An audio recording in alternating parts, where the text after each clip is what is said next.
जय श्री ओम नमः सिद्धेभ्यः। सर्वमंगलमांगल्यं सर्वकल्याणकारकं प्रधानं सर्वधर्माणां जैनं जयतु शासनं जैनं जयतु शासनं। पंच परमेष्टि भगवान की जय हो। आचार्य श्री गुरुवर कुंद कुंद महाराज की जय हो। आचार्य श्री गुरुवर विद्यासागर महाराज की। अपन उस मध्य दशा में खड़े हुए हैं जहां पीछे बहुत लंबी लाइन है अपने से पुण्यहीनों की, और आगे बहुत लंबी लाइन है अपने से अधिक पुण्यवानों की। अब निर्णय करना है, या तो दोनों के बीच में पिसोगे या दोनों के बीच में फलोगे फूलोगे। फैसला उन दोनों के हाथ में नहीं है, फैसला बीच वाले स्वयं के हाथ में है। क्यों? पीछे वाले की क्या औकात जो तुम्हें पीस दे, कुचल दे। आगे वाला इतना सज्जन है कि वो किसी को कुचलने का भाव ही नहीं करता, क्योंकि वो महान है। हम ही यदि गति नहीं बनाए तो हम क्या करेंगे? पीछे वाला, पीछे की भीड़ हमें कुचल देगी। बताते हैं कि एक्सीडेंट आगे से नहीं होते, पीछे से भी कोई टक्कर मार देता है, और पीछे से टक्कर जो मारी जाती है वो आपकी बहुत बड़ी सुधार की आपने गति क्यों नहीं दी। हम बहुत बार यही हुआ कि हम ऐसी मध्य की कड़ी बने कि पीछे वालों ने हमें कई बार कुचल दिया, क्योंकि वो अपनी जिंदगी बर्बाद नहीं कर सकते, वो पुण्यहीन है, उनको भागना है। उनके पीछे भी कोई है, उनके पीछे भी कोई है, उनके पीछे भी कोई है। भीड़ में भगदड़ में कई लोग कुचल जाते हैं। जब भगदड़ मचती है तो कुचल जाते हैं। क्यों? पीछे वाला गिरने वाले को उठाए कि अपनी जिंदगी बचाए। वो पुण्यहीन है, भयभीत है। अपने पीछे अनंत जीव राशि है। अभी आगे कम है, पीछे ज्यादा है। आगे कम है। जितने सिद्ध परमेष्टि अभी तक हुए वे तो अनंत में भाग प्रमाण है। संसार तो उससे भी अनंत गुणा अभी है। ये मत समझो कि तुम आखिरी में हो। हाँ, तुम्हारे पीछे अभी अनंत जीव लाइन में मानव, अनंत जीव लाइन में। और वो भी सब इसी प्रकार जैसे अपन दौड़ना चाह रहे, अपन न चलना चाहते, अपन जल्दी मंजिल में पहुंचना चाहते हैं। प्रत्येक जीव यही सोच रहा है, यही कर रहा है। अब तुम्हारा निर्णय करना है कि तुम ऐसी मैचिंग करो कि पीछे वाला ना कुचल दे। आगे वाले से तो हमने बरी कर दिया तुम्हें, क्योंकि आगे वाला तो बहुत सज्जन है, और वो पीछे को नहीं बढ़ रहा, वो तो आगे जा रहा है। वो तो कभी गिर जाए तो तुम्हारे ऊपर गिरेगा। बड़ा आदमी का गिरने का डर रहता है, छोटे आदमी भागने का डर रहता है। छोटा आदमी भागता है, जल्दी भागता है, क्योंकि भयभीत है। अपने बच्चे को देखा, थोड़े से डर होते ही भागता है। जो चारों तरफ से कमजोर होते हैं, उनकी छोटी सी जिंदगी होती है। उनकी छोटी सी झोपड़ी में आग लग जाए तो उनकी जिंदगी में आग लग जाती है। एक छोटे से वस्तु उठाने के लिए प्राण दे देते हैं। एक बहुत गरीब 5 किलो ज्वार बांधे हुए था, एक नदी के पुल से निकल रहा था, रेलवे पुल से। मुगावली के पास जब बिना जाओ तो पड़ता है, बेतवा नदी पर। एक साइकिल थी, 5 किलो ज्वार, गाड़ी सामने से आ रही है, वो मार 5 किलो ज्वार के कारण से मर गया। सबने चिल्लाया छोड़ दे, बोले आज मैं खाऊंगा क्या। इतना गरीब था बेचारा कि वो वही दिन जब वो पहुंचेगा तब वहां घर में रोटी बनेगी। सब चिल्ला रहे कि भाई छोड़ दे तुम उसको। बोले छोड़ दिया तो मैं खाऊंगा क्या आज। बस वो ज्वार के उठाने में रेल से आगे गिर, चपेट में आ गया, मर गया। वो दृश्य जब मैं, उसके ठीक मेरे घंटे भर पहले ही घटना घटी थी, मेरे बहुत वैराग हुआ, बहुत सोचा, हे भगवान हमें कुछ नहीं दिख रहा है, 5 किलो ज्वार, उसके लिए जिंदगी थी, उसके लिए जिंदगी थी। 5 किलो ज्वार जीवन था, परिवार था, और 5 किलो ज्वार के लिए मौत पर खेल गया, चढ़ गया, बलि चढ़ गया। विवेकहीन था, बुद्धिहीन था, लेकिन उसका मोह, उसका सोच देखो, उसको क्या करे वो बेचारा। सब चिल्ला रहे। महानुभाव, अपन को लगता है थोड़े जब बड़े आदमी बन जाओ ना तो अपन को हर वस्तु निर्मूल लगने लग जाती है, और वही पीछे वाले के लिए वही निर्मूल वस्तु अनमोल लग जाती है। कभी मत समझना बंधु, एक फटा कपड़ा तुम्हें निर्मूल हो सकता है, लेकिन वही भिखारी के लिए अनमोल हो जाता है। बासी रोटी तुम्हें निर्मूल हो जाती है, भिखारी के लिए अनमोल हो जाती है। ये मत समझो कि जो जो वस्तुएं तुम्हें निर्मूल हो गई हैं वे किसी के काम की नहीं। यहां तक कि अपन सोचते हैं, देखो अपन भोजन करते हैं, अपन मल को निर्मूल मान के निकालते हैं, लेकिन दुनिया में कोई जीव है वह मल भी उसके लिए अनमोल है।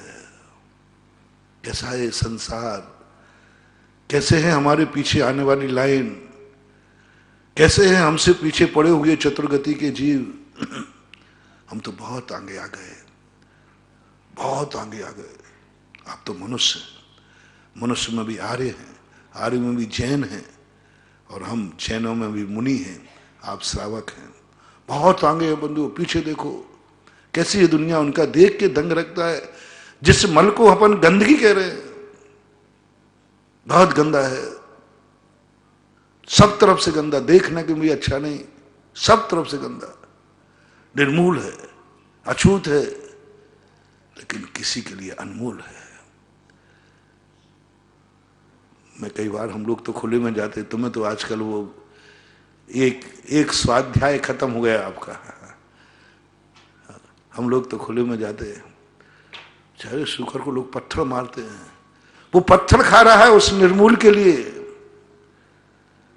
10 बार पत्थर मार के भगाते हैं लोग, मारते, वो खड़ा रहता है, फिर घूम के आता है, फिर घूम के आता है, फिर खड़ा रहता है। ओह, जैसे कोई रत्न खड़ा हो, सोने की मोहरें पड़ी हो, सोने की मोहरें पड़ी हो। हाँ, पिटता है, ठोकरें खाता है, अनादर करता है, अपने लिए निर्मूल हो गई वो वस्तु, यूजलेस हो गई, उसके लिए वो वस्तु अनमोल है। यानी दुनिया में कितने पीछे लोगों के लिए क्या है, समझो इस दुनिया को। स्वाध्याय का कहता है उस समय जब आता है, मुझे तो देखकर आता है, मैंने कि भगवान ऐसी कैसी दुनिया है ये, निर्मूल वस्तु तो निर्मूल ही होती है, लेकिन इसके लिए तो अनमोल दिख रही है। जैसे तुम सोने के बिस्कुट के लिए लड़ते हो, यदि 2 बराहे आ जाएं तो वैसे उसके लिए लड़ मरते हैं, एक दूसरे को मारते हैं, लड़ते हैं। जैसे मनुष्य सोने चांदी के लिए पड़ा मिल जाए तो जो लड़ जाए वो मल के लिए लड़ते हैं, उनका वही सोना चांदी है। इसलिए महानुभाव, पीछे बहुत बड़ी भीड़ है, तुम सावधान रहो। यदि तुमने अपनी गति थोड़ी सी धीमी कर ली, वो तुम्हें कुचल देंगे। कुचलने के भाव से नहीं, वो अपने बचाने के भाव से भागेंगे और तुम कुचले जाओगे। इसलिए सोचो पहले, पीछे पीछे कुछ ऐसा। दो तरीके मैंने बता रहा हूं। एक तरीका है कि तुम खुद अपनी गति बना के रखो। हाईवे पे चलना मजाक नहीं है, तेज भी नहीं चलना तो धीमे भी नहीं चलना। बड़ौदा के पास एक रोड बना हुआ है, उसमें नियम है कि 120 से नीचे की स्पीड वाली गाड़ी चले ही नहीं है, उससे गाड़ी कम चल ही नहीं सकती। अपन लोग भी बहुत बड़े हाईवे पे हैं, जिसके पीछे गाड़ी धीमी मत करो, बढ़ाओ रफ्तार, बढ़ जाओ, आगे बढ़ो, जितनी तेजी से चल सको चलो, जितनी तेजी से चल सको चलो, आगे बढ़ो, सावधानी रखना। ऐसा नहीं हो कि इतनी तेज हो जाए कि बड़ों से टकरा जाओ। हाँ, और बड़ों से टकराओगे तो बेटा पीछे वाले कुचलने से तो फिर भी बॉडी बच सकती है, और आगे वाले से टकरा गए तो चूर चूर हो जाओगे। वो बड़ा आदमी है, पुण्यात्मा जीव है।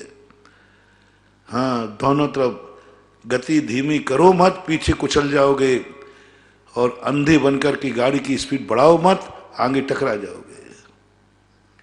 पीछे से गाड़ी टकरा जाए तो लोग कम मरते हैं, और आगे से गाड़ी टकरा जाए तो सब स्वाहा हो जाते हैं।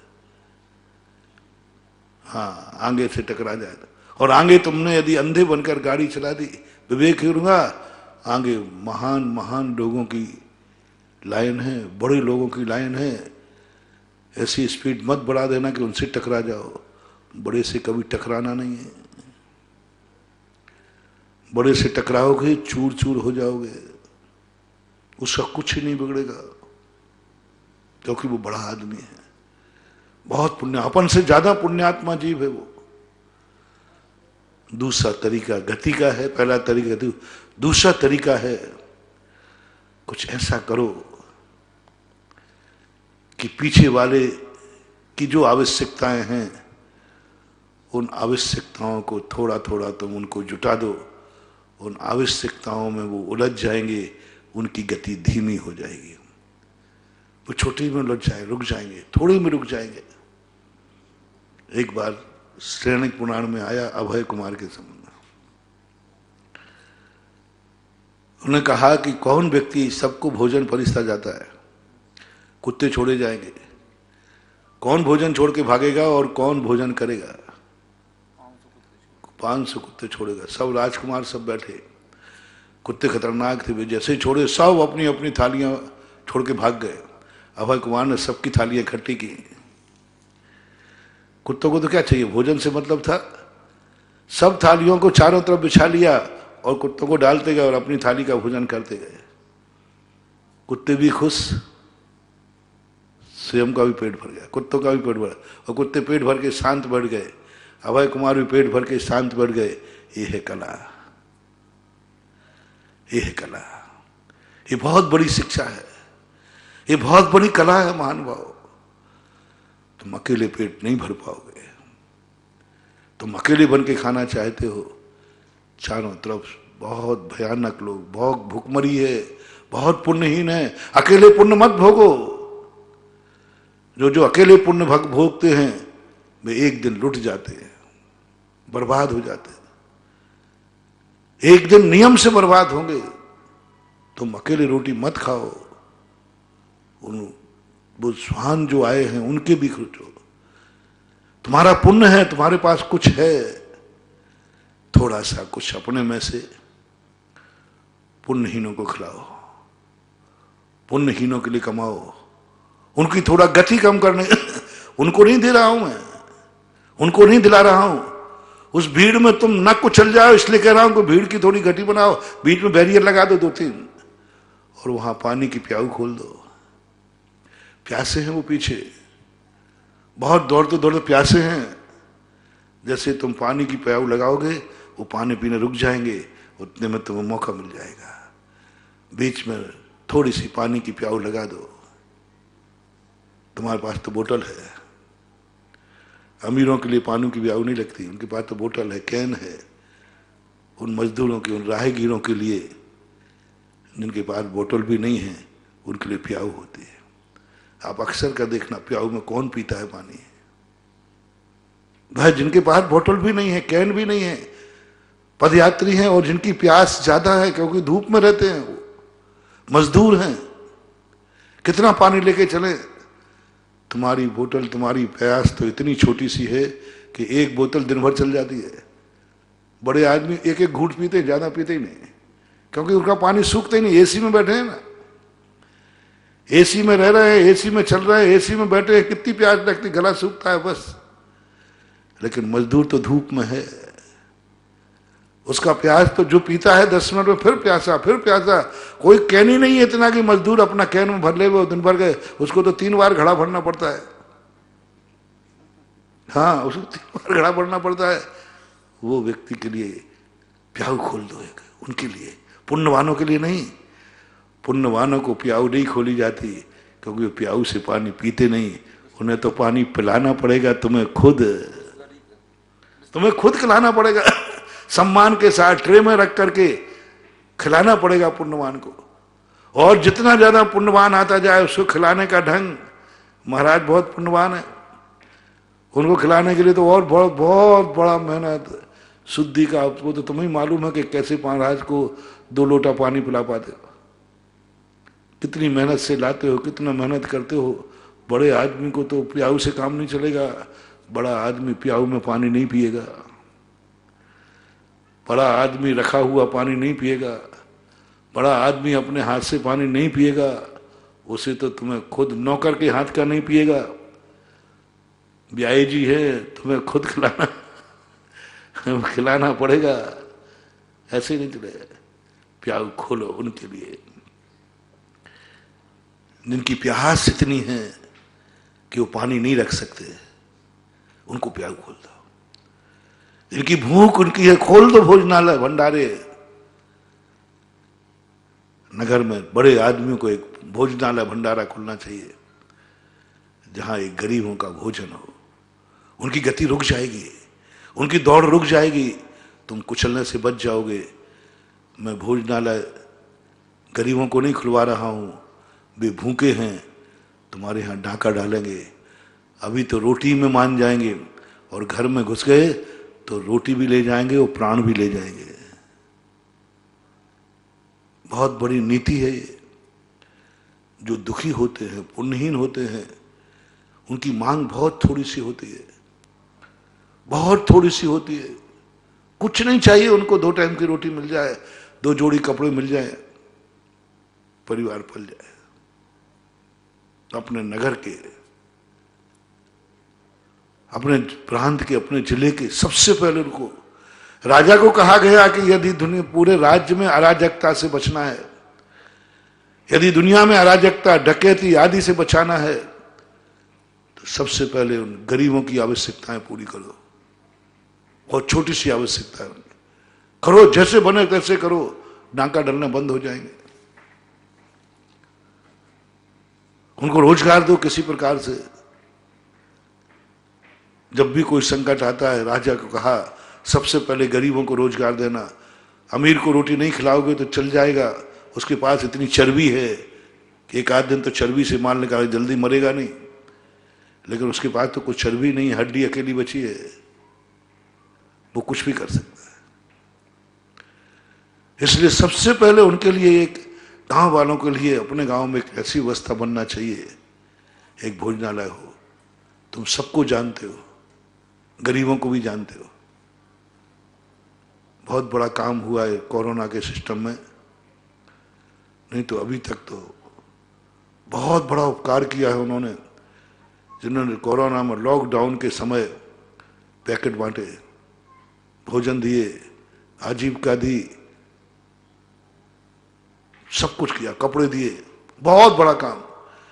यदि कल्पना करो, यदि ये तुम्हारे पैकेट नहीं बांटते, वे गरीब ना जाने कितनों की हत्या कर लेते, कितनों को लूट जाते। मैंने पहले ही कहा, गरीब की बहुत छोटी सी मांग होती है, बच्चे की जितनी सी मांग होती है, एक खिलौना। बच्चे से कितने से काम होते, 2 टाइम का दूध। यदि बच्चे को 2 टाइम का दूध नहीं दिया, खिलौना नहीं मिला, तो फिर ध्यान रखना वो नुकसान कितना कर सकता है। टीवी फोड़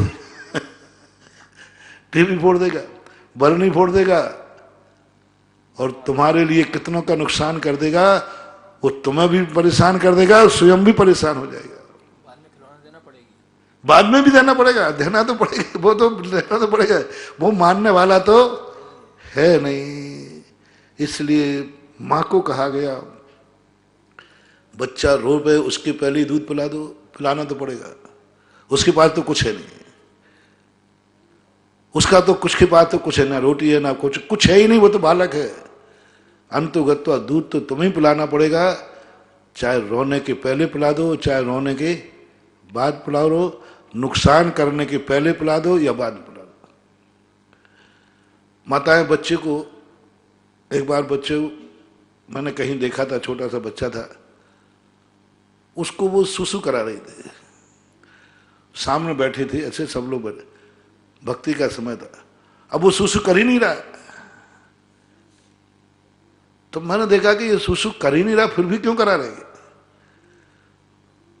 उसके सिस्टम होते हैं कुछ उनके लिए, सुसु कर रहे हुए सीटी बोलते हैं, क्या बोलते हैं उसको, करते कुछ होता है। तो मैंने कहा, मैं सोचते में पड़ गया, मैंने कहा भाई जब वो लगी नहीं है, जाने ही नहीं है, पर ये जबरदस्ती क्यों सुसु करा रही है? कुछ देर बाद समझ में आया, मैंने एक महापुरुष बैठे थे, मैंने कहा बच्चा सुसु नहीं कर रहा, फिर ये क्यों करा रही जबरदस्ती? बोले महाराज जी उसको अभी माँ को कपड़े पहनाना है, यदि नहीं कराई तो ये कपड़े में कर देगा। ये कपड़े में कर देगा। बच्चे को शौच और लघु शंका पहले कराओ, बिफोर टाइम, नहीं तो कपड़े गंदे करेगा, वो तो कर देगा, फाड़ने में पड़ा है। या तो पहले करा दो, नहीं तो वो कपड़े में गंदे करेगा, फिर और आफत हो जाएगी। अभी तो उसी को साफ करना, फिर गंदे साफ करना। जिन कुत्ते पालते हैं वो यही करते रहते, बाहर घुमाने, बोले घुमाने क्यों गया? अरे महाराज इसको पोटी कराने लाया हो। बोले नहीं लाओ तो घर में कर, घर में करेगा, वो तो माइंडलेस है। बहुत बड़ा सोच महानुभाव करो। इसी प्रकार पुण्यहीन, जब भी तुम्हारे पड़ोस में कोई गरीब रहे, पुण्यहीन रहे,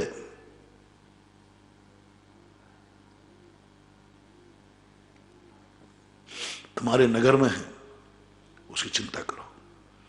कितना मैंने तो अभी चिंतन किया कि इन पैकेट बांटने वालों ने कितना अनर्थ होता, कितनी डाकैती जलती, कितने मर्डर होते। गरीब दुखी पुण्यहीन जब उतर आता है अपनी पे, वो डांका डालने आएगा तो ध्यान रखना, रोटी नहीं ले जाएगा, पता नहीं क्या क्या ले जाएगा, और प्राण भी ले जा सकता है, प्राण भी ले जा सकता है। तुमने प्रतिकार किया तो, जब तुम रोटी देने गए आज तक किसी गरीब ने किसी के प्राण नहीं लिए, लेकिन वही गरीब जब डाकू बन के आता है तो प्राण लेके जाता है। गरीब को डाकू मत बनने देना, पुण्यहीन को कभी क्रोधित मत होने देना, पुण्यहीन की बद्दुआ ना निकल जाए। सावधान सब तरफ से, पुण्यहीन की बद्दुआ ना निकल जाए, क्योंकि पुण्यहीन की बद्दुआ बहुत खतरनाक होती है। दुखिया हाय गरीब की कभी न निष्फल जाए, कभी निष्फल नहीं जाती। तुम मत सोचना कि अमीर हो, तुम्हारे पास सब कुछ है, तुम आजू बाजू देखो, नगर में देखो, कोई गरीब तो नहीं है। जब जब तुम निकलते हो गरीब बद्दुआ देता है, गरीबों की बद्दुआ नहीं। राजा जब भी किसी कार्य के लिए जाता था, रास्ते में कुछ ना कुछ भिखारियों को देता था, क्योंकि उसे डर था ये गरीब बद्दुआ दे सकते हैं। जब भी कोई अच्छा कार्य करता था, राजा लोग गरीबों को खुश करते थे, गरीबों को देते थे। क्यों? ये गरीब बद्दुआ देंगे, अभी बारात लगाऊंगा, बारात में भोजन होगा सब, ये गरीब बद्दुआ देंगे, बहुत बद्दुआ देंगे बुरे। देखो ये गुलछर्रे उड़ा रहे हैं, ये बारातों में खर्च कर रहे हैं, ये देखो ऐसे कर रहे हैं, और हम भूखों मर रहे हैं। वो बद्दुआ कभी मत लेना, इसलिए उनको कुछ दे दो। तुम उनको कुछ कोई ज्यादा नहीं देना, थोड़ा सा दे दो, उससे में वो दुआ देना चालू कर देंगे। ऐसी दुआ देंगे, ओहो राजा साहब ने देखो ये कार्य किया, राजा साहब ने हमें भी भोजन कराया, हमें भी ये दिया, हमें भी ये दिया। दुआ भी बहुत जल्दी देते हैं, बासी रोटी में दुआ दे देते हैं, बासी रोटी में दुआ दे देंगे, लेकिन विद्रूप हो जाएंगे तो लूट के ले जाएंगे, तुम्हारा कुछ भी नहीं बचने देंगे, सब बर्बाद कर देंगे। क्योंकि पुण्यहीन विद्रूप होता है, उसके मन को विद्रूप मत होने दो। गरीब की बद्दुआ मत लेना, दुखिया की बद्दुआ नहीं देना। वो बद्दुआ तुम्हें कब देता है? जब वो दुखी हो और तुम सुखी हो। तुमने उसका कुछ बिगाड़ा नहीं है, वो तो मैंने कल कह चुका हूं। कभी गरीब पर क्रोध, पुण्यहीन पर क्रोध नहीं करना, पुण्यहीन पर कभी मान नहीं करना, पुण्यहीन से मायाचारी नहीं करना, पुण्यहीन से कभी लोभ अपेक्षाएं नहीं करना। पुण्य वो तो मैं सब बता चुका। आज मैं ऐसे भी उस पुण्य गरीबों को कह रहा हूं जिनका तुमने कुछ भी नहीं बिगाड़ा, वे तुम्हारा बिगाड़ देंगे। तुमने उनका कुछ भी नहीं बिगाड़ा, वे तुम्हारा बिगाड़ देंगे। कुछ भी नहीं, 5 इसलिए बिगाड़ेंगे वो कि वे दुखी हैं, तुम सुखी हो।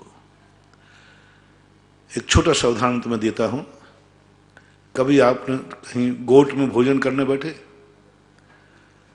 सामने कोई कुत्ता आ जाता है, आप भोजन करते रहते हो, उस कुत्ते को देखना वो कितने बार अपनी जीभ से अपने ओंठ चाटता है। कुत्ते को ध्यान रखना, बैठा बैठा उसके देखना, उसके धीरे धीरे करके लाल टपकना शुरू हो जाती है। बद्दुआ दे रहा है उतना। पहले तो वो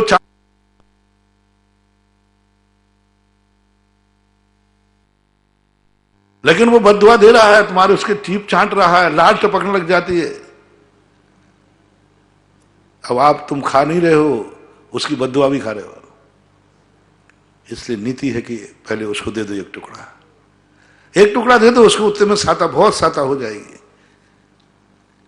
एक टुकड़ा देने के बाद भूख बहुत आसान बन जाता है। फिर वो बैठ जाएगा शांत, बोले मिल रहा है, मिल रहा है, दाता है, दाता है, देने वाला है, देगा। ऐसे ही सब तरफ समझना। तुम जब मकान बनाते हो, पड़ोसी में गरीब मकान बद्दुआ देता है, बहुत खतरनाक बद्दुआ देता है, क्योंकि उसकी झोपड़ी में बरसाती भी फटी लगी है।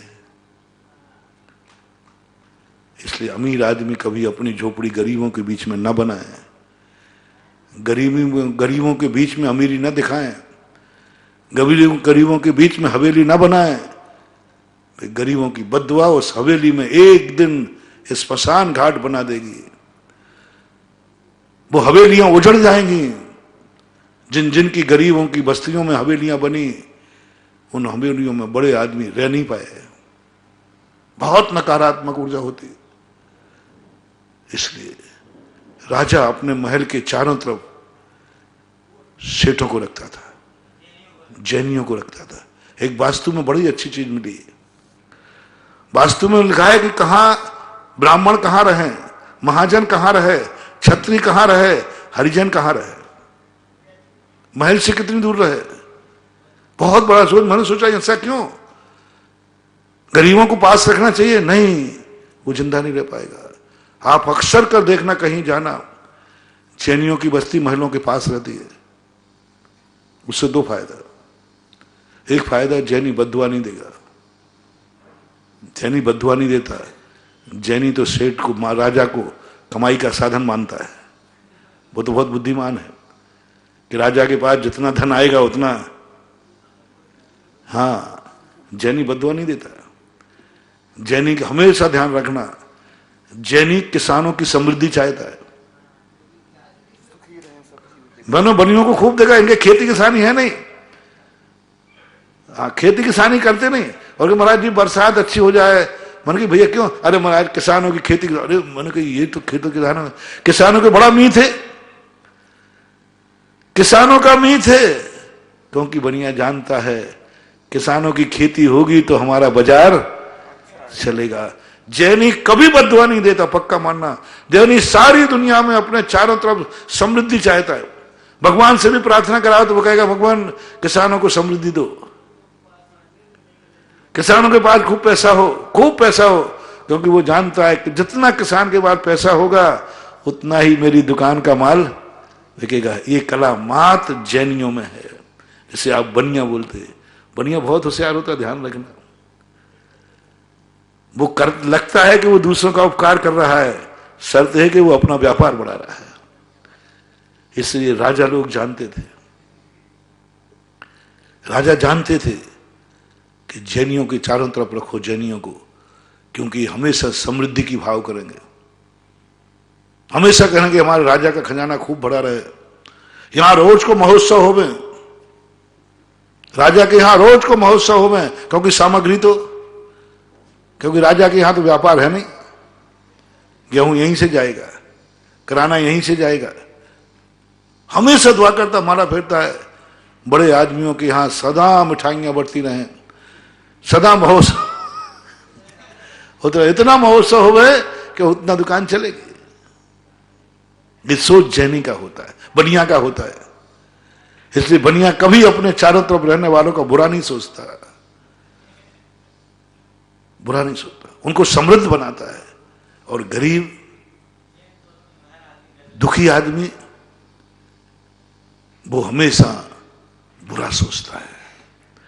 इसलिए उन्होंने कहा कि उनको नगर के बाहर बसाओ, नगर के मध्य में मत बसाओ। जो गरीब लोग हैं, जिनकी आजीविका निम्न है, जितने दूर हो सके उतने बजाओ। देखना बड़े रात बड़े शहरों में जाना, पुरानों में गरीबों की बस्तियां बाहर होती थी, जैन बस्ती सदा मध्य में मिलेगी, सदा। अजमेर देख लो, किशनगढ़ देख लो, जयपुर देख लो, बड़े बड़े शहर देख लो, जैनियों की सबकी बस्तियां बीच में है। शराबी मोहल्ला अजमेर का देख लो, बिजोलिया के देख लो, बिजोलिया के देख लो, सारे जैनी किले के अंदर है। हाँ, बिजोलिया का मैंने देखा तो किले के बाहर, तो अब गए हैं वो बाहर। सारे जैनी परकोटे के अंदर, किले के अंदर हैं। राजा रखता था, उनको स्थान दो। ये कला यदि सारे विश्व के लोगों में, सारे गरीबों में आ जाए कि नहीं, हम अपने सेठ को कभी गरीब नहीं चाहेंगे, हम चाहेंगे कि सेठ खूब समृद्ध हो, तो आज गांव उजड़ते नहीं, गांवों से सेठ भागते नहीं। आज गांव में लोग कहने लगे महाराज गांव में कोई है ही नहीं, सब हम गरीब लोग पड़े हैं। मैंने किसने भगाया? तुमने भगाया, उनको लूट करके, उनको बददुआ दे करके, उनको परेशान करके। 60-70% बड़े जैनी लोग, बड़े लोग गांव से छोड़ के इसलिए भागे कि वहां के गरीबों की परेशानी से। आए दिन डाका, आए दिन लूटना, आए दिन परेशान करना, बच्चों को करना, परिवार छोड़ के शहर में आ गए। अब बच्चे तुम गरीब गरीब वहां पर। यदि तुम चाहते गांव वाले तो सेठों को वहीं रोकते, सेठों का भला चाहो, हमारे सेठ के पास खूब धन दौलत हो, खूब बढ़िया हो, प्रतिदिन यहां कार्यक्रम हो, पैसा तो बाहर ही निकलेगा ना, गरीब को आएगा। आज हर गांव में सेठ होते, हर गांव में अमीर होते, और आज उन गरीबों के पास कुछ भी नहीं है। गांव में रोजगार नहीं है। गांव में सबसे ज्यादा रोजगार था, रोजगार नहीं, क्योंकि बड़े आदमी शहर में आ गए। बड़ा आदमी जहां रहेगा रोजगार वहां रहेगा। रोजगार कहां रहेगा? जहां बड़ा आदमी रहेगा। आज शहरों में देखो, गांव से लोग आ रहे हैं मजदूरी करने के लिए, क्योंकि बड़े आदमी शहरों में आ गए। यदि यही बड़े आदमी तुम्हारे गांव में होते तो रोजगार तुम्हारे गांव में होता। पहले जमींदार होते थे, उनके यहां किसानी, खेती किसानी होती थी, गांव के सब लोगों को रोजगार वहां मिलता था। यह है मूर्खता। लेकिन कितने प्रयास करो, मूर्खों को नहीं समझाया जा सकता। उनके लिए तो समझ जाओ, उनके लिए समझ जाओ, और उनके लिए आप सबसे पहले व्यवस्था बनाओ। बस जो अभी मैं कह रहा था, कोरोना टाइम में पैकेट बांटने वालों ने बहुत बड़ा पुण्य कमाया है। इसलिए नहीं कि गरीब को रोटी खिलाई है, इसलिए कि एक गरीब को डाकू बनने से बचा लिया है, अराजकता बचा ली। अराजकता क्या होती? रास्ते में तुम जाते, जीवित नहीं रह सकते। अराजकता जब फली है तब बताते, पेड़ फाड़ के भी निकाल लेते हैं। जितने डाकू होते हैं ऐसे ही होते हैं, डाका डालते हैं, मर्डर करके आ जाते, 50 रुपए के लिए मर्डर कर देते हैं। क्या करें, रोटी चाहिए, 5 किलो ज्वार के लिए मर सकता है तो 5 किलो ज्वार के लिए मार भी सकता है। हाँ बता रहे कोई पिक्चर में रोटी। 5 किलो ज्वार के लिए जो व्यक्ति मर सकता है तो बोलो 5 किलो ज्वार के लिए मारने में क्या देर लगी? मरना तो बहुत कठिन है। हाँ वही वाली सुनाई दी। 5 किलो ज्वार के मर सकता है, सावधान रह जाना रे सेठ लोगों, 5 किलो ज्वार के लिए एक गरीब तुम्हें मार सकता है। इसलिए उसको 5 किलो ज्वार का इंतजाम कर दो, बहुत दुआ देगा तुम्हें। तुम 5 किलो ज्वार दे दो उसको, गेहूं नहीं चाहिए, पूरी नहीं चाहिए, उसको बासी रोटी दे दो। बासी रोटी में भी वो डाकू नहीं बनेगा। तुम ताजी खाना, तुम पूरी खाना, तुम मिठाई खाना, बासी दे दो उसको, बासी में ही वो मान जाए, क्योंकि वो पुण्यहीन है। पुण्यहीन की, जैसे मैंने उदाहरण दिया ना, बालक की कोई ज्यादा मांग, उसको थोड़ा अपना भोजन पानी रोक दो, 2 घूंट दूध पिला दो उसको, 2 घूंट दूध पिएगा, ज्यादा पीना नहीं उसको, 50 ग्राम 100 ग्राम पिएगा झूठ, ज्यादा नहीं पिएगा। थोड़ा सा टाइम दे दो उसको, सुसु करा दो, हाँ करा दो, नहीं तो तुम अभी बनारसी साड़ी पहनोगे, वो बनारसी साड़ी पे सुसु करेगा। अभी तुम तैयार हुए नहीं। मुझे फिर बाद में मैंने उसका, क्योंकि मुझे कोई संदेह हो जाता है, मैं उस पर डिसेक्शन जरूर करता हूं। मैंने कहा इसको जबरदस्ती सुसु क्यों करें? तो फिर लोगों ने कहा महाराज जी अभी सबको तैयार होना है, गाड़ी में बैठना है, बाजार में जाना है, गाड़ी में करेगा तो सही, ये बिस्तर में करेगा। हर माँ सुलाने के पहले उसको सुसु जबरदस्ती कराती है, नहीं कराए तो बिस्तर करेगा, गाड़ी खराब करे, सारे कपड़े खराब कर देगा। मैंने इतनी सी बात को बहुत डेवलप किया। एक छोटी सी घटना थी, एक बच्चे को सुसु कराने वाली, लेकिन उसी ने मुझे चिंतन दे दिया, सोच दे दिया, इतना बड़ा विचार दे दिया। मैंने उसको भी स्वाध्याय का एक विषय बना लिया, उस पर स्वाध्याय। मैंने कि कितनी बड़ी शिक्षा दे रहा है। एक माँ, सारा संसार माँ बन जाए ना, सारा संसार माँ जैसा बन जाए ना, ये बालक है, बुद्धिहीन है, ये गड़बड़ करेगा, समझदार नहीं है, इसका इंतजाम पहले करो, पहले कर दो इनका इंतजाम, ये सो जाएगा, 2 घूंट पानी दूध पी के सो जाएगा आराम से। नहीं सोने दिया तो वो ना तो तुम्हें सोने देगा, और क्या क्या करता है वो तो सब माताएं जानती हैं। शैतान है, बुद्धिहीन है, इसलिए पुण्यहीन बालक के समान है। महानुभाव, बहुत बढ़िया उदाहरण है, सरल। पुण्यहीन बालक के समान है, इसको तुम संतुष्ट करो, खाने के पहले इसको खिला दो, पहनने के पहले इसको दे दो, पहनने को दे दो, इसको सुला दो। पूज्य जिनसेन स्वामी ने महापुराण में भी कहा, करुणादान, पात्र दान से पहले करुणादान। जब तीर्थंकरों का जन्म होता है तब सौधर्मन सबसे पहले कहता है गरीबों को समृद्ध करना, पहले गरीबों को समृद्ध करना। जब बड़ा नेता आता है तो एसपी, थानेदार वगैरह उन गरीब बस्तियों में जाते जो शिकायतें करने के लिए बैठे हैं, उनके करते।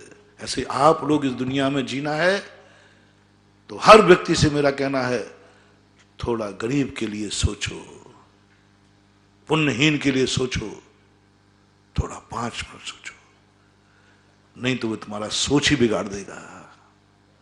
थोड़ा कमाओ, उनको 5 किलो ज्वार उनके लिए कमाओ,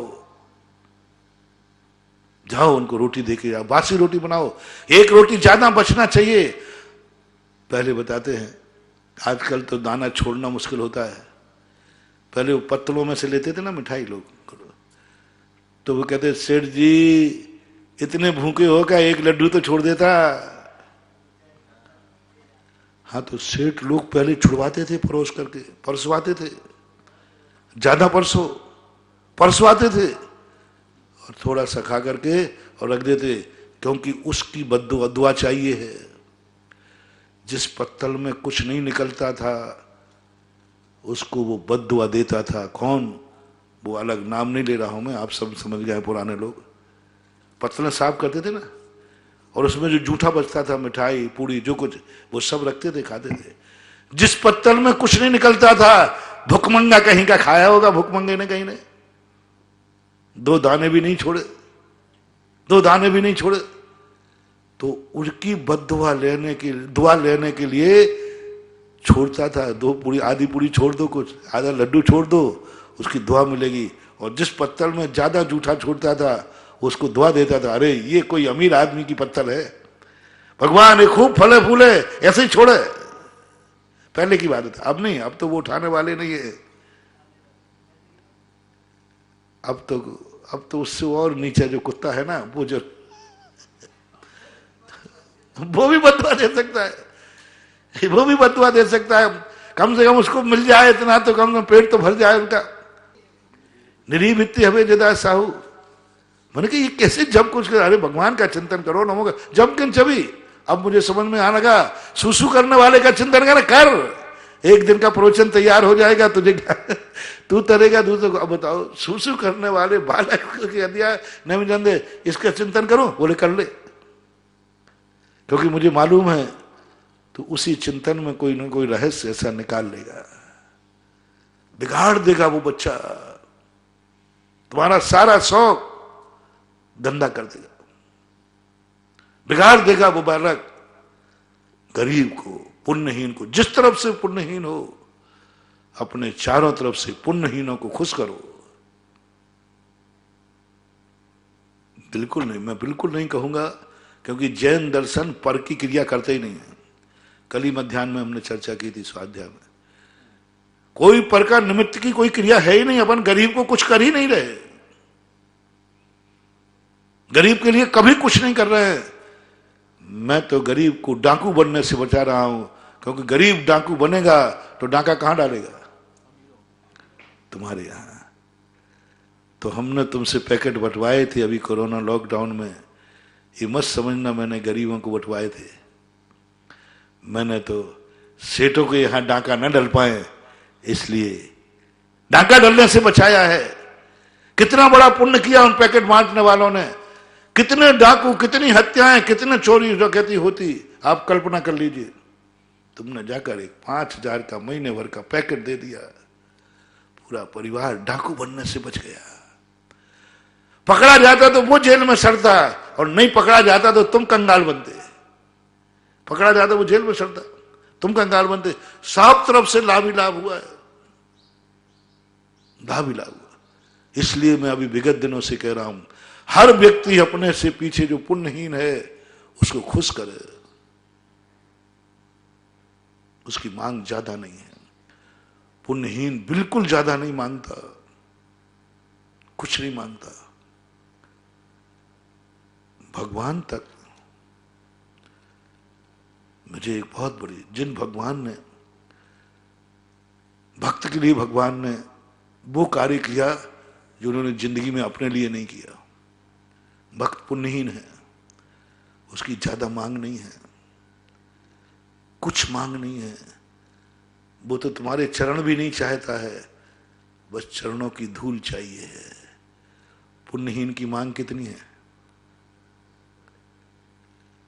कितनी मांग है? चरणों की धूल, चरणों की धूल चाहिए। वो पुण्यहीन है। आप निरोग हैं, वो रोगी है। आपको कभी रोग नहीं होना, इसलिए आपकी धूल चाहिए हमें। जो कभी रोगी नहीं होता उसकी धूल भी मिल जाए तो हम निरोग हो जाएंगे। दुनिया के चरणों की धूल से काम नहीं चलेगा, क्योंकि वे खुद रोगी हो सकते। जो स्वयं रोगी हो सकता है उसके चरणों की धूल तुम्हें निरोगी नहीं बनाएगी। भगवान रोग से रहित हैं, उसकी मांग कितनी दे दो। भगवान ने, जिनवाणी ने सोचा, जिन भगवान ने सोचा ये गरीब बिगड़ जाएगा तो डाकू बन जाएगा, बिगड़ जाएगा तो भगवान को भी गालियां देना चालू कर देगा। गरीब का कोई भरोसा मत समझना बंधु। पुण्यहीन व्यक्ति आज तुम्हारी प्रशंसा कर रहा है, 2 मिनट में निंदा चालू हो जाएगी। बिल्कुल ध्यान रखना, गरीब जो होते हैं 2 मिनट में निंदा चालू हो जाएगी। ये मत समझना कि ये बेटा है, मां दूध नहीं पिलाए तो मां को भी मारने के लिए तैयार हो जाएगा, बालक है वो। ये मत समझना कि ये मेरा मजदूर है, जिस दिन बिगड़ जाएगा उसी दिन वो मजदूर भी तुम्हारे प्राण ले लेगा। ये मत समझना कि ये नौकर है, जिस दिन दिमाग बिगड़ जाएगा राष्ट्रपति की भी प्राण ले लेगा। हाँ, लिए ये इंदिरा गांधी। पुण्यहीन पर, अंगरक्षक पर कभी विश्वास मत करना। अंगरक्षक को डांटते समय ध्यान रखना, बोलते समय ध्यान रखना, अंगरक्षक रखना ही मत, रखा है तो उसको खुश करना, उसको प्रसन्न रखना, उसको कभी डांट मत देना। एक बार सुनाया था, भैरव सिंह शेखावत की बात है, मुख्यमंत्री थे, एक जैन पुलिस ऑफिसर थे, बिना नाम के बता रहा हूं, उनकी ड्यूटी लगा दी। उनके कॉलोनी में, नगर में मैं गया तो महाराज जी ड्यूटी पे जाना, हमारा मुख्यमंत्री बाहर जा रहे हैं। तो मैंने भैरव सिंह शेखावत से कहा, जब वो आए, मैंने कि तुम अपने साथ जैनियों की ड्यूटी क्यों लगाते हो? जैनियों की ड्यूटी क्यों लगाते हो? आप ठाकुर हो, अपने ठाकुरों को अंगरक्षक बनाओ ना, उनकी ड्यूटी लगाओ। हर बात, हर चीज में व्यक्ति जाति पे मरता है। तो महाराज जी नहीं लगाऊंगा। बोले क्यों? बोले महाराज जी आप लोगों ने जैनियों में इतने संस्कार दिए हैं, महावीर स्वामी ने ऐसा संस्कार दिया है कि जैनी को, एसपी को मैं कितनी डांट दूं, कितनी फटकार दूं, वो कभी बंदूक नहीं टांगेगा। वो मात करेगा तो घोटाला करेगा बस, वो प्राण नहीं लेगा, पैसे ही लेगा, प्राण तो नहीं लेगा कभी जैनी। और यदि हमारी जाति का कोई पड़ गया ठाकुर और मैंने किसी को आंख दिखा दी तो बंदूक निकाल देगा, उल्टी टांग देगा बंदूक में, 2 मिनट लगेंगे, झटका झटका देगा वो। यदि मैंने अपनी जाति की अंगरक्षक रख लिया, और अंगरक्षक को कभी कभी डांट तो पड़ी जाती है, और कभी मैंने डांट दिया तो ये बंदूक उल्टी हो जाएगी, पक्का है। तैस में आते जैनी, तैस में। मुझे उस दिन बड़ा अच्छा लगा, कम से कम जैनी की एक पहचान तो है कि जैनी भली धन ले लेगा लेकिन प्राण नहीं लेगा। ले सकते हैं ऐसे, तो ऐसे तैस में आ सकते हैं वो। इसलिए अंगरक्षकों को प्रसन्न रखना, नहीं तो उल्टी बंदूक है। नौकरों को कभी विश्वास मत करना। नौकर, तुम जितने में बड़े बड़े राजा महाराजा भी, नौकर नाराज हो जाता है तो बर्बाद कर देता है वो, दुश्मनों से जाके मिल जाता है। हाँ, बड़े बड़े जितने राजा महाराजा हुए ना, इनके नौकरों से लुटते हैं। उनको कभी डांट दिया, उनको कम वेतन दिया, वे नाराज हो गए, दुश्मनों से जाके मिल गए और पूरा राज्य चौपट करवा दिया। राणा प्रताप को देखो, राणा प्रताप का राज देख लो। चंद्रगुप्त मौर्य, उस समय जब भगवान महावीर को अभी 400 साल 500 साल निर्माण, उस समय इनका अपने पतन हुआ। गुप्तचर जो उनके नौकर थे, दुश्मन ने खरीद लिए, उससे ज्यादा वेतन दे दिया। इसलिए हमेशा सावधान, इन पर विश्वास कभी मत करना। यदि इनको रखा ही है तो इनको खुश रखना। इनकी मांग, जो छोटी छोटी सी मांगे हैं, उनकी पूरी करते रहना, करते रहना। और वो यदि तुम्हारी वो छोटी सी मांग तुमने पूरी कर दी, वे दुआ भी 2 मिनट में देना शुरू कर देंगे। 2 मिनट में दुआ और 2 मिनट में बद्दुआ। और जिनकी 2 मिनट में दुआ, 2 दिन में बद्दुआ होती हो, इनसे सावधान रहना। जो हमेशा ही बद्दुआ देता रहता है वो वामी का सांप है, और जो कभी दुआ और कभी बद्दुआ देता है वो आस्तीन का सांप है। क्षण में खुश, क्षण में ना खुश। आज तो खुश है और कल पता नहीं कब बिगड़ जाए और बताओ वो विपरीत हो जाए। ये व्यक्ति बहुत खतरनाक है। ये पहचान करके चलना है। ये नीति है, बहुत बड़ी नीति है। जो व्यक्ति धन में खुश और धन में नाखुश, कोई भरोसा नहीं, आज अपना है कल पराया हो जाए, उस पर कभी विश्वास नहीं करना। उस पर कर लेना जो सदा नाखुश रहता है, जो सदा तुम्हारा दुश्मन है, खुल्लम खुल्ला दुश्मन है, मैं तुम्हारा विरोधी हूं, दुश्मन हूं, उस पर विश्वास कर लेना। वो ज्यादा खतरे पद नहीं है, क्योंकि तुम्हें खुल्लम खुल्ला मालूम है। और जो विश्वसनीय है, जो मरते मरता है, कभी विश्वासघात नहीं करेगा, वो तो विश्वास का पात्र होता ही है। इसलिए ये जो पुण्यहीन होते हैं, इनके बहुत बहुत बहुत विचित्र, इनके साथ निर्वाह करना बहुत कठिन है, लेकिन सीखो कला। दुनिया में रहना है तो एक रोटी कम से कम शाम को बची रहने रखना। हर जैनी के घर में एक रोटी बासी जरूर होना चाहिए, क्योंकि इसलिए कह रहा हूं, तुम ताजी बना के तो भिखारी को दोगे नहीं, इसलिए कह रहा हूं। महाराज को तो दे दोगे ताजी, भिखारी को नहीं दोगे। ताजी बना करके भिखारी सुबह से आएंगे। कौन घर है ऐसा जो सुबह से सारा सामान बना? बोले क्यों? अभी सुबह उठते ही भिखारी आएंगे, रात भर के भूखे होंगे बेचारे। इसलिए सबसे पहले चाय पानी भोजन नाश्ता किनके लिए बन रहा है? मुझे पता नहीं, आप लोग शेयर करो। सुबह उठ करके भिखारियों के लिए भोजन किसके यहां बनता है? कौन बनाता है? नाम ले भिखारी के। बोले क्यों? बोले रात भर के बेचारे जिनको नींद नहीं आई होगी, क्या करुणा, क्या भूखे रहे होंगे, रात भर कैसे निकाला होगा, सुबह होते ही वे दरवाजे पे आएंगे, इसलिए मैं उनको गरम गरम खिलाऊंगा, गरम गरम खिलाऊंगा। कौन दुनिया में है जो गरम गरम भिखारियों को खिलाता हो? नहीं खिलाओगे, इसलिए मैं कहूंगा भी नहीं, मैं कहूंगा नहीं है? मैं कहूंगा भी नहीं। मैं तो इतना कहूंगा, क्योंकि गरम तो तुम खिलाओगे नहीं, एक आध कोई निकल जाए वो बात अलग है। इसलिए मैं तो तुमसे कह रहा हूं, शाम को एक रोटी कुछ सामान जरूर बचा के रख दो। अभी नहीं दिलाऊंगा, शाम को नहीं दिला रहा हूं, सुबह कहूंगा मैं तुमसे। वो बासी रोटी तुम खाओगे? नहीं, मैं तो नहीं खाऊंगा। वो जो तुम नहीं खाओगे वो भिखारी को दे देना।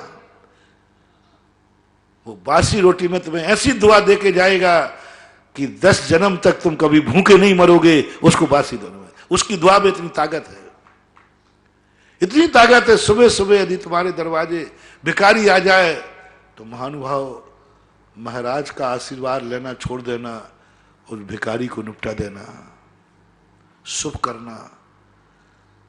2 व्यक्ति सामने आ रहे हैं, महाराज भी प्रातः काल तुम्हारे दरवाजे आ रहा है, भिखारी आ रहा है। मेरा कहना मानना, भक्तों से मैं कहना चाहता हूं, पहले भिखारी को निपटा लेना। बहुत बड़ी दुआ, मेरे आशीर्वाद में भी वो ताकत नहीं है जो एक भिखारी की दुआ में ताकत है, क्योंकि मैं तो बीतरागी हूं। हो सकता हूं तुम्हें उतने राग बुद्धि से आशीर्वाद ना दे पाऊं, हो सकता है हम तो बेतरागी हैं, सामान आशीर्वाद दें, लेकिन वो उपकारी बुद्धि से देगा। उसको निपटाओ, पहले उसको भोजन कराओ, उसको पहले भिखारी आ गया है दरवाजे पर, उसका सगुन मानो। पहले भिखारी की दुआ लो। हर दरवाजे पर एक सुबह से पुण्यहीन व्यक्ति आवे तो सगुन मानना है तुम्हें। आज जो भी पुण्यहीन आवे, जिस क्षेत्र में पुण्यहीन आवे, पुण्यहीन व्यक्ति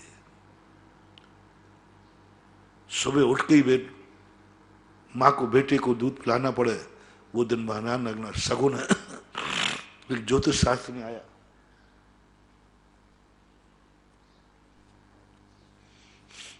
मां अपने को बच्चे को दूध सुबह सुबह उठ करके, शाम का दिन का रात का नहीं, सुबह उठ करके यदि दूध पिलाना पड़े बच्चे को, समझ लेना आज तुम्हारा बहुत अच्छा दिन है, क्योंकि आज तुमने पुण्यहीन को कुछ सुबह उठते ही दिया है, सुबह उठते ही दिया है। बच्चे को दूध पिलाते समय मां दिख जाए तो सगुन है, सगुन है। बच्चे को दूध पिलाते मां दिख जाए तो सगुन है। अरे गाय बछड़े को दूध पिलाते दिख जाए तो सगुन है। सुबह उठ करके गाय की गौसली सुबह उठते ही की जाती है कि दोपहर में की जाती है? क्यों दोपहर में करो? सुबह की घोंसली शुभ सगुन मानी गई है। गाय बछड़े को उठते ही दूध पिला रही है, दूध दे रही है, तुम दुह रहे हो।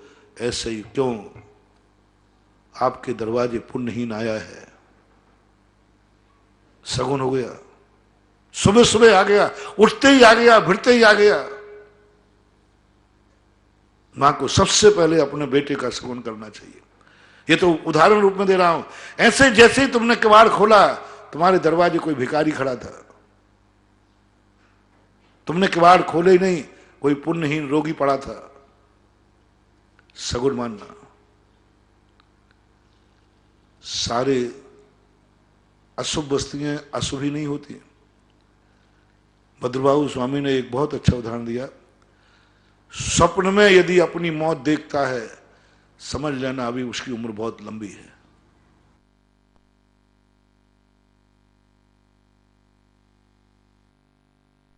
विष्ठा शरीर में लिपट गया हो, विष्ठा में गिर गए हो, बहुत सगुन माना, माला माल होने वाले हो तुम। अब कितनी गंदी, अब वो चीज जागृत में देखो तो अशुभ है, गंदगी है। यदि स्वप्न में कोई व्यक्ति विष्ठा से लिप्त हो जाए और विष्ठा दिख जाए, नियम से शुभ कहा, बहुत सगुन कहा। इसलिए सारी अशुभ वस्तुएं जो देखने में आ रही वे सदा ही अशुभ हों, ऐसा कोई नियम। बहुत सगुन गया, माल आने वाला है आज, क्योंकि स्वप्न में आपने विष्ठा देखा है। और स्वयं विष्ठा करते देखो तो और कमाई आने वाली है, और उसमें गिर गए हो तो समझ लेना कहीं से बौछार होने वाली है। आप खुद पढ़ लेना, ज्योतिष में देख लेना, स्वप्न शास्त्र में देखना आप, विष्ठा का दर्शन शुभ माना।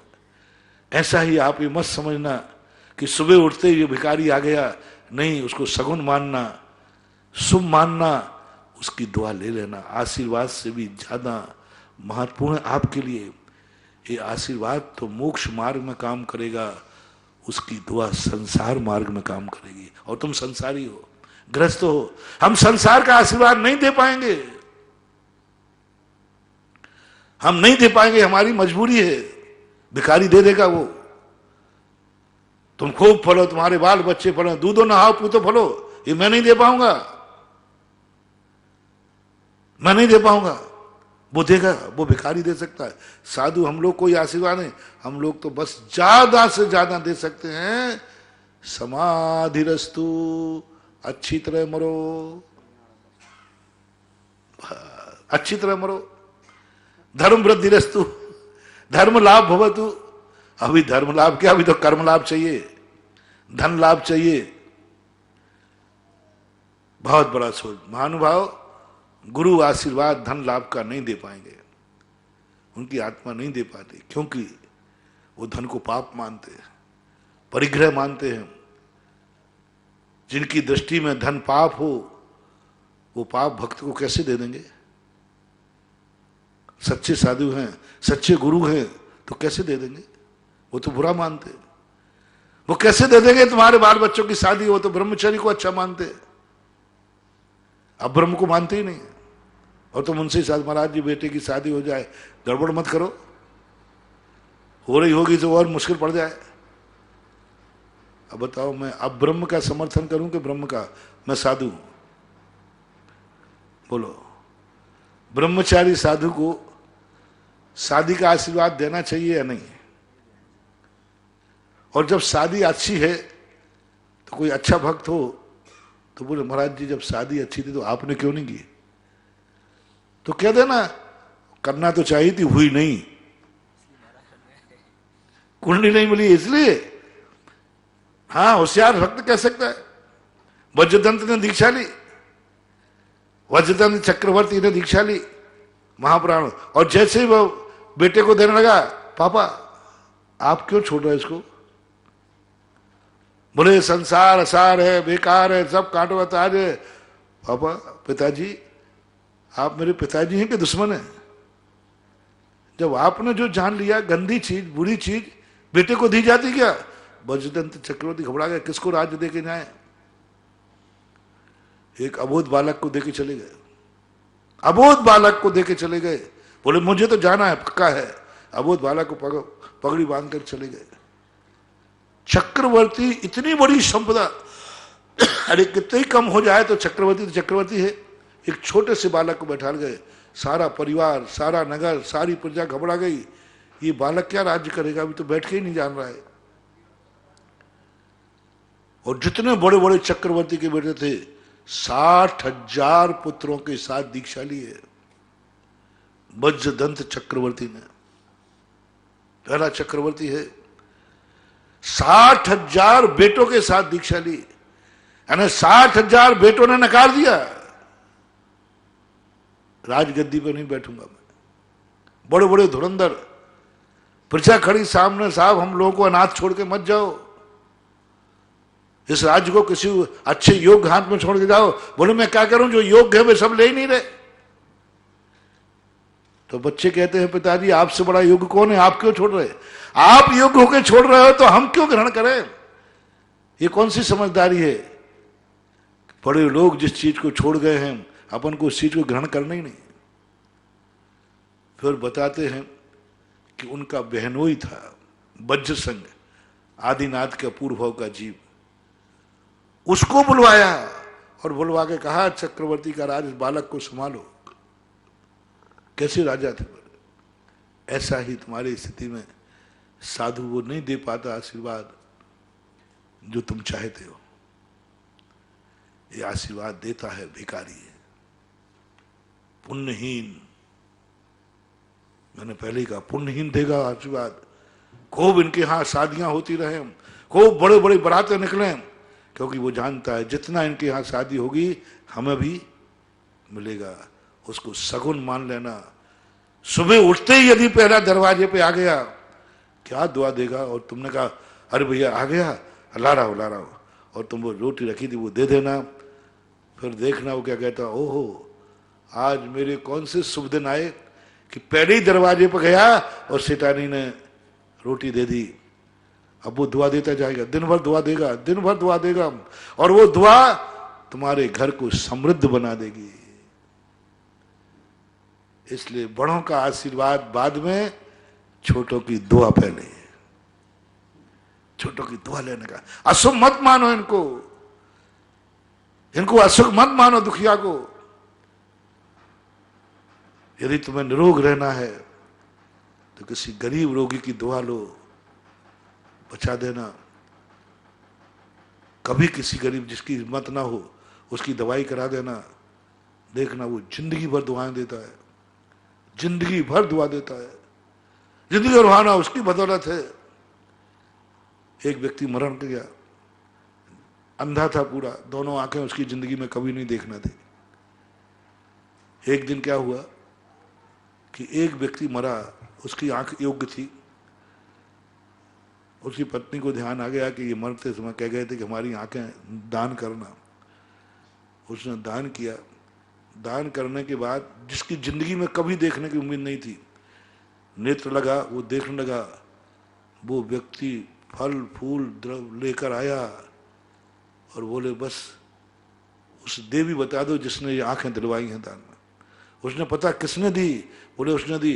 बोले अर्थी मरघट पर पहुंच गई थी, स्मशान घाट में निकाली गई आंखें। उसके कहने पर नहीं, इनकी एक इच्छा थी और निकाल के दी गई। क्या पूजा की उसने कि हे देवी तुम तो अंधी हो गई, तुम्हारा तो पति चला गया, ऐसे समय पर तुम्हारे पति की आंख मेरे बेटे को लगी, ये बेटा जिंदगी में कभी नहीं देखता। और पूजा की, उसकी पूजा, चरण धोकर के माथे पर लगाए पूरे परिवार ने। और अंधे व्यक्ति जिसको कभी नहीं कहता, अब वो दुआ देखो कितनी हो गई।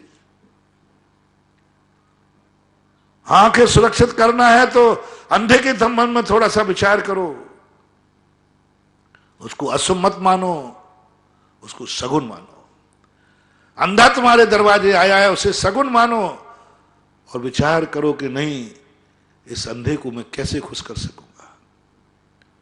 अंधे को रास्ता पार कराते ही वो कर नहीं पाता, कराते कहते ओह कोई महान आत्मा आई होगी, महान आत्मा आई हुई मुझे पार करा दिया। लूली को कभी गाड़ी में बैठाल देना, लंगड़ा हो अभाग्य मानता है। गरीब को किसी सम्मेद शिखर की वंदना करा देना। तुम्हारी वंदना तो एक बार हो जाए तो कर लेना, नहीं कर पाओगे तो चल जाएगा। लेकिन हर अमीर को एक बार सम्मेद शिखर की वंदना कराना, वो नमोस्तु करते कहेगा भगवान मेरी किस्मत में तो सम्मेद शिखर थी नहीं, सेठ जी की बदौलत है दर्शन हो गए। जब मूलचंद सोनी थे 2000 गरीब लोगों को पैदल यात्रा करा कर सम्मेद शिखर जी ले गए।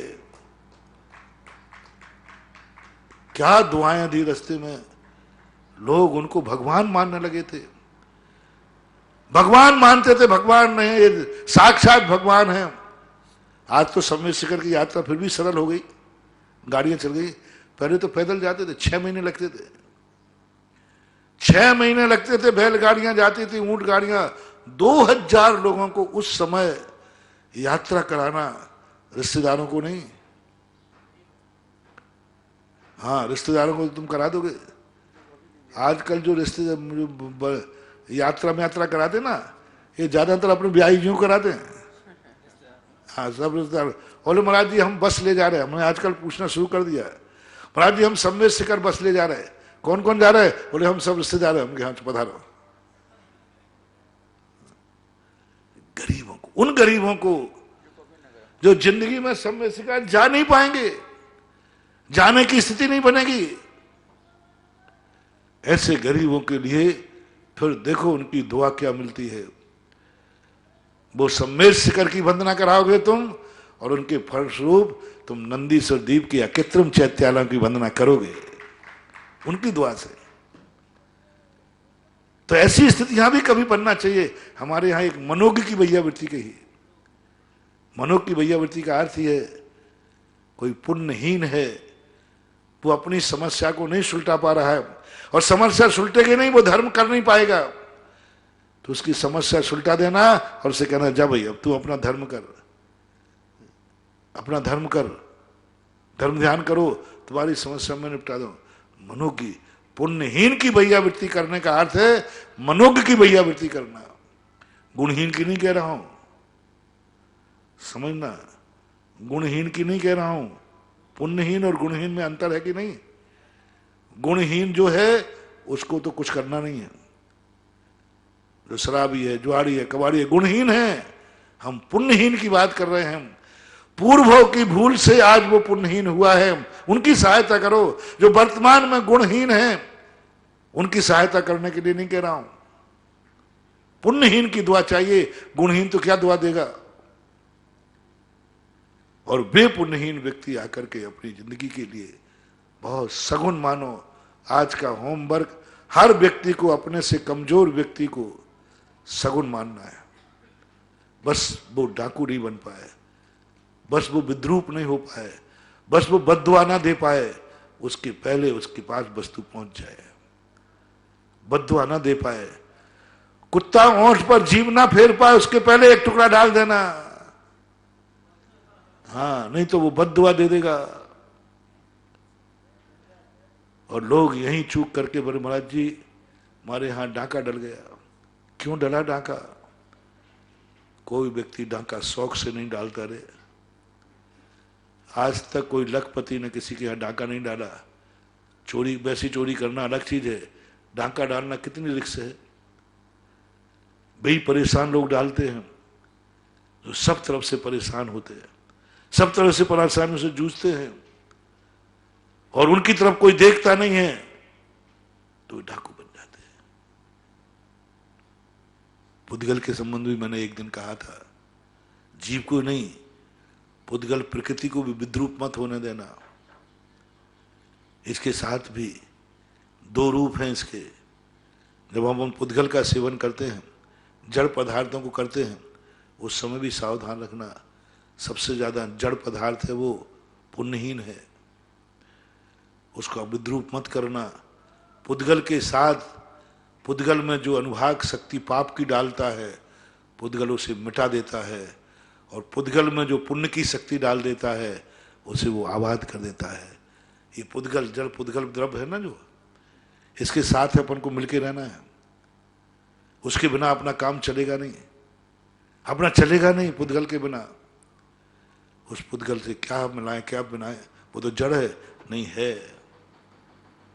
पुद्गल वर्णाएं तुम्हारे पास आएंगे, उनमें अनुभाग कौन सा डालना है। तुम्हारे लिए नहीं कह रहा हूं, अभी मोक्ष के लिए नहीं कह रहा हूं। इस संसार में जिंदा रहना है। किसी ने तुम्हारे लिए पानी दिया, उसमें शक्कर घोलना है कि धूल घोलना है? धूल घोलना है या शक्कर घोलना?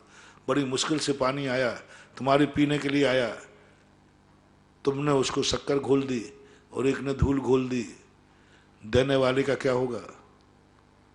देने वाला कहता है मेरी धूल खोल दी, इतना बढ़िया स्वच्छ पानी दिया था, और जिसने शक्कर खोल दी वो कहे मीठा और कर दिया।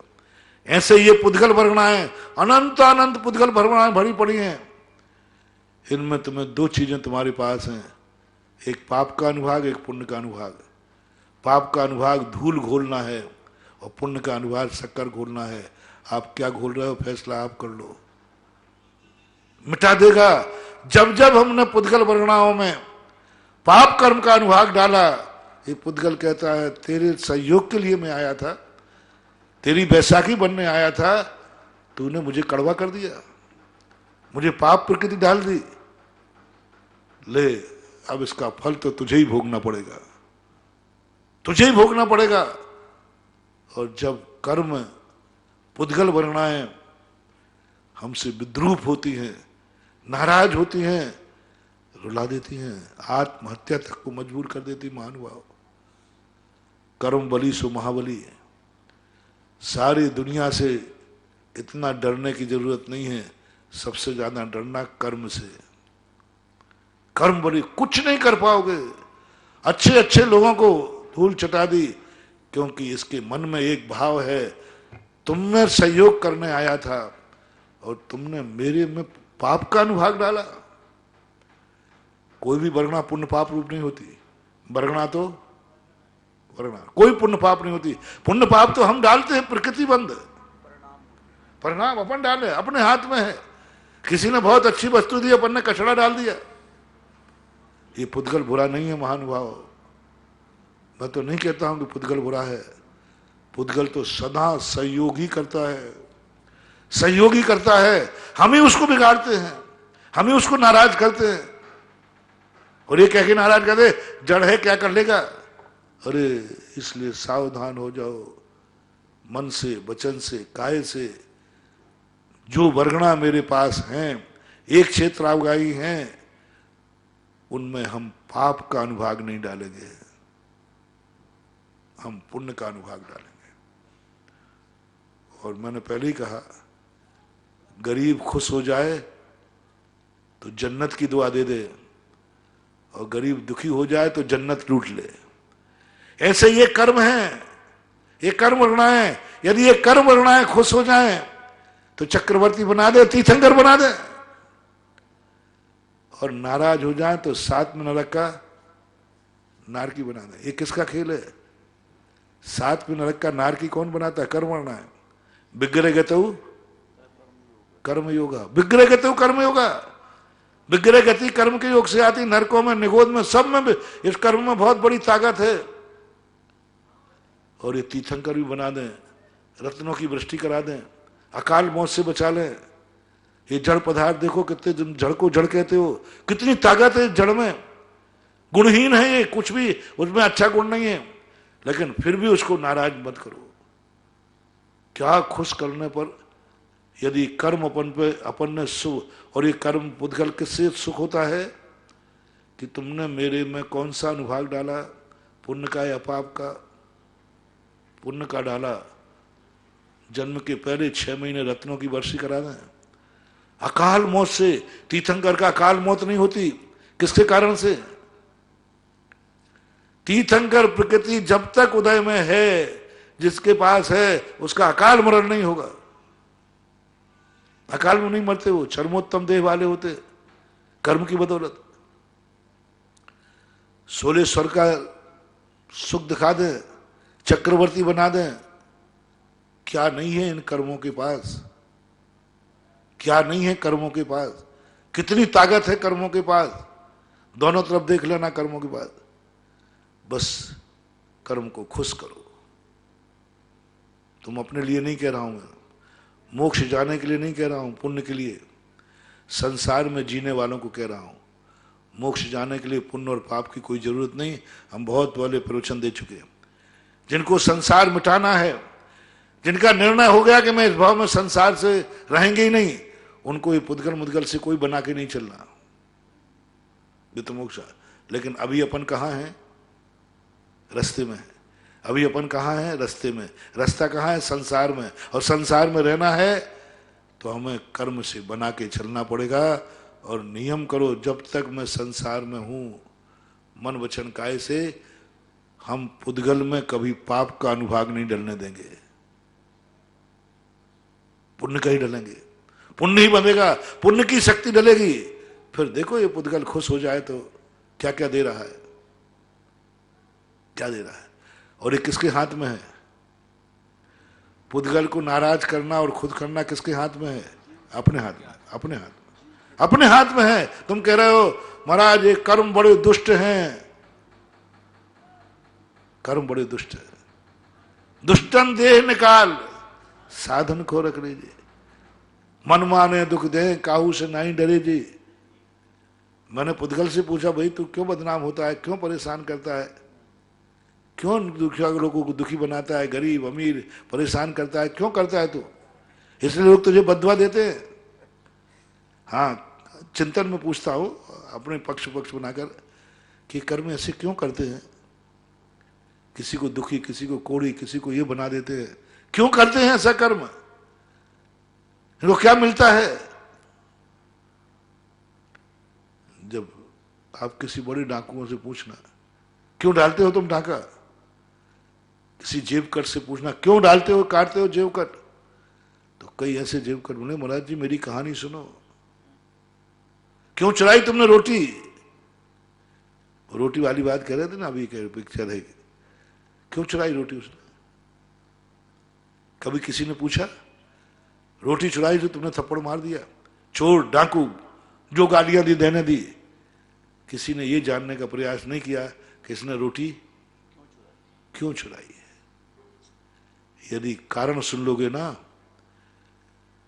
तो तुम चोर को शाबाशी दोगे। मैं भी कहूंगा इसने चोरी नहीं की है, धर्म किया है। वो रोटी क्यों चुराई उसका कारण पता करो, ये डाकू क्यों बने इसका पता करो, ये कर्म मुझे दुख क्यों देते हैं। दुख देते ही तो पक्का है, दुख देते ही तो पक्का है, लेकिन आज तक किसी ने यह जानने का प्रयास नहीं किया कि ये दुख क्यों देते हैं। आज तक किसी ने जानने का प्रयास नहीं किया कि मेरे घर में डाका डाल ले गए, क्यों डाला ये किसी ने नहीं पूछा, क्यों जेब काटा किसी ने नहीं पूछा, क्यों गाली दी इसने किसी ने नहीं पूछा, क्यों बददुआ देते हैं किसी ने नहीं पूछा। पूछो मानवा, मैंने पूछा है, मैंने पूछा है, इसलिए मैं अब आजकल कर्मों को दोष देता नहीं। मैं मुझे तो दया आती कर्मों पे, कर्म जैसे अच्छी चीज वस्तु दुनिया में कोई ही नहीं है। कर्म तो न्यायालय है, कर्म तो न्यायाधीश है, कर्म बहुत अच्छे हैं, बहुत अच्छे हैं कर्म, बहुत अच्छे, बढ़िया कर रहे हैं, जो कुछ करते हैं वो सब अच्छा। हमसे बुरी गलती हो सकती है, पुद्गल से कभी गलती नहीं होती, बहुत अच्छे। अब उनको बुरा मत कहो। पूछने के बाद मैंने जब कहा ना क्यों डालते हो, क्यों तो दुनिया को दुखी करते हो, हे कर्म तुम बदनाम हो रहे हो, हे पुद्गल तू बदनाम हो रहा है। तुझे कोई मूर्ख जड़ कहने लगे। जब उसने अपनी पूरी कहानी सुनाई कि महाराज जी आप मेरी कहानी सुनो, मैं पुद्गल था, मैं इनके सहयोग के लिए आया था, इन्होंने मेरे में जो शक्ति डाली वो तो देखो, मुझे कितना गंदा कर दिया, मुझे कितना गंदा कर दिया, मुझे नाली में पटक दिया, देखो मुझे कितना गंदा कर दिया। निगोद की जीव बद्रूप बना दिया। ये सब मेरा काम नहीं, इन्होंने बनाया है, इन्होंने। और बाद में कह रहे हैं वस्तुतः महानुभाव करो वो दया, मैं किसी कर्म वर्णा में पाप का अनुभाग नहीं डालूंगा और मैं तुम्हारी जिंदगी को सुखी करता हूं। मैं जड़ की सेवा नहीं करा रहा हूं, जड़ से तुम्हारी सेवा करा रहा हूं। मैं जड़ के लिए पदार्थ की तरफ नहीं बोल रहा हूं, पर पदार्थ का तुमसे सहयोग दिला रहा हूं। पुद्गल का कुछ नहीं होने वाला, तुम्हारा देखो। यदि तुम्हारा एक नियम हो गया, महावीर ने सबसे पहले यही कहा, सबसे पहले यही कहा, पाप का अनुभाग कम करो, पुण्य का अनुभाग बढ़ाओ। छह उपसमलब्धि में पाप का अनुभाग कम करो। जब चारित्र में आया तो उन्होंने कहा कुछ तुम करो या नहीं करो, पाप कम करो। तो आप शुरुआत देखना, जिन जिन कार्यों से पाप प्रकृति में अनुभाग डलता है उन्हीं को छुड़ाया। मोक्ष जाने वाले तो बातें नहीं छुड़ाई। मोक्ष जाने वाला तो सम्यक दर्शन ज्ञान चारित्र था। ये तो सबसे पहले मोक्ष मार्ग में व्यक्ति बढ़ा। पहली विशुद्धि क्षयोपशम लब्धि में कहा पाप को अनुभाग डालना कम कर, ये कर्म तो ये पीछे पड़ा हुआ है। अनंत गुणाहीन कर कम पाप को। अनंत गुणाहीन कम करता है, हीन कर देता है। जब चारित्र में आया, जैन दर्शन में मोक्ष मार्ग में आते ही पाप को छुड़ाया या पुण्य को बढ़ाया? पाप को छुड़ाया। अष्टमूल गुण में क्या है? पाप को छुड़ाया। मध्यमाद में पाप छुड़ाया। पाप डालना छोड़ो, पहले इसको तो कम करो कम से कम। पुण्य के लिए उन्होंने नहीं कहा, पूजा पाठ के लिए पहले नहीं कहा, सबसे पहले उन्होंने अष्टमूल गुण का त्याग कराया। पहला, फर्स्ट एंड फर्स्ट, षड आवश्यक का उपदेश दिए पहले। धीवर के लिए एक भी पुण्य क्रिया की बात नहीं, पाप कम कर। धीवर का नाम आ गया। क्या वो नमोकार मंत्र जानता था? क्या नमोकार मंत्र पढ़ने का नियम दिया था? कुछ नहीं दिया। पाप कम कर ले बस, पुण्य बढ़ाने की जरूरत नहीं है। और ये पैथी लोग समझ नहीं पा रहे हैं।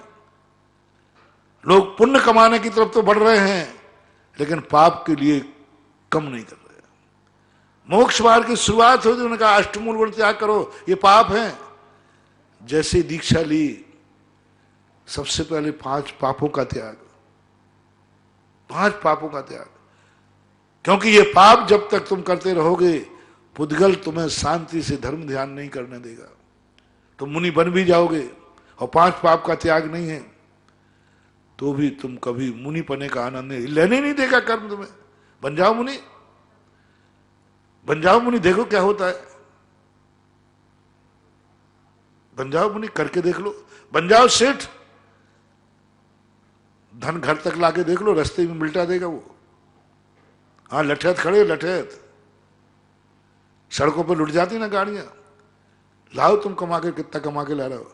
लठैत खड़े हैं रास्ते में, सिर फोड़ देंगे। कमाओ, कितना कमाते हो तुम, कर्म तुम्हारे पीछे पड़ा हुआ है।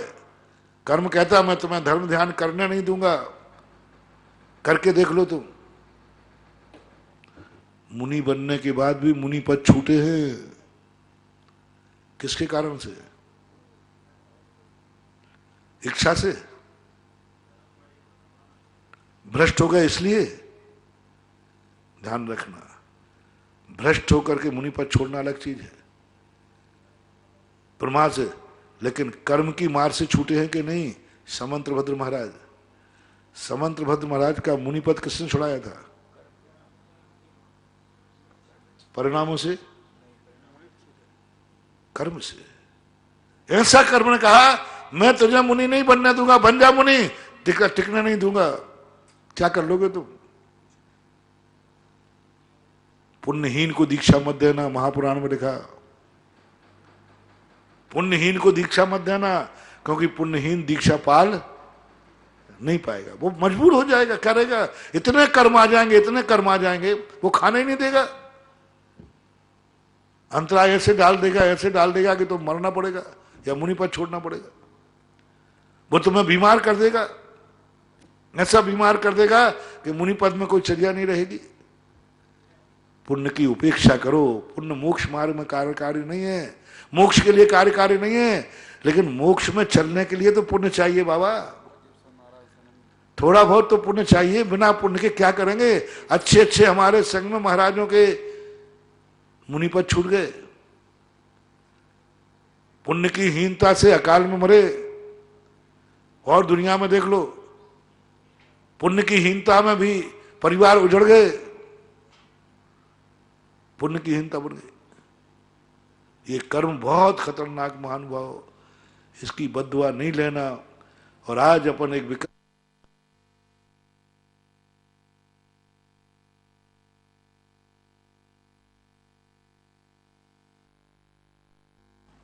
अब पाप का अनुभाग कौन डालता है? अपन खुद। कौन से परिणाम डालते ये देख लो। किस परिणाम से पाप का अनुभाग डालता है? क्रोध कर रहे हो, पाप का अनुभाग डाल रहे हो, पुद्गल कहेगा मैं इसको निपटा दूंगा, इसने मेरे में क्रोध का अनुभाग डाल दिया, मान का डाल दिया, माया का डाल दिया, लोभ का डाल दिया। और वो अपने आप में जब उदय में आएगा अपन कर्म को दोष देंगे, कर्म को दोष देंगे। कर्म को दोष मत दो, उसकी गलती नहीं है, गलती अपनी है। अब यदि अपन को निर्णय करना है तो पुण्य का अनुभाग डालो, एक एक प्रकृति पुण्यमय हो जाए, एक एक उसको पुण्यमय कर दो। वे वर्गणाएं हैं उनमें अनुभाग डालो, साता का नहीं। उनमें अनुभाग डालो उच्च गोत्र का, नीच गोत्र का नहीं। अब साता के बंध के लिए अब साता का अनुभाग डालना है, मोक्ष के लिए नहीं कह रहा हूं मैं पहले कह दिया, अभी मैं संसार के लिए प्रवचन। जब तुम क्योंकि मैंने जान लिया है जब तक रास्ता ठीक नहीं होगा मंजिल ठीक नहीं कर सकते। रास्ता गंदा है तो मंजिल कितनी भी पावन हो वो गंदी हो जाएगी। इसलिए मैं कर रहा हूं कि बोलिए। अब आपसे कहा गया, मोक्ष के लिए नहीं कह रहा हूं भी, साता का पुण्य बंद कराओ, साता का अनुभाग डालो। अब साता का अनुभाग किससे डलता है?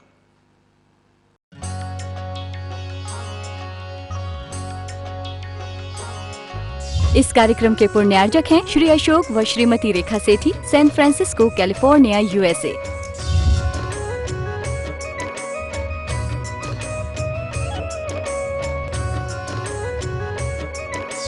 पुत्र व पुत्रवधू श्री हिमांशु सेठी व Shrimati Alka Sethi, San Francisco, California, USA.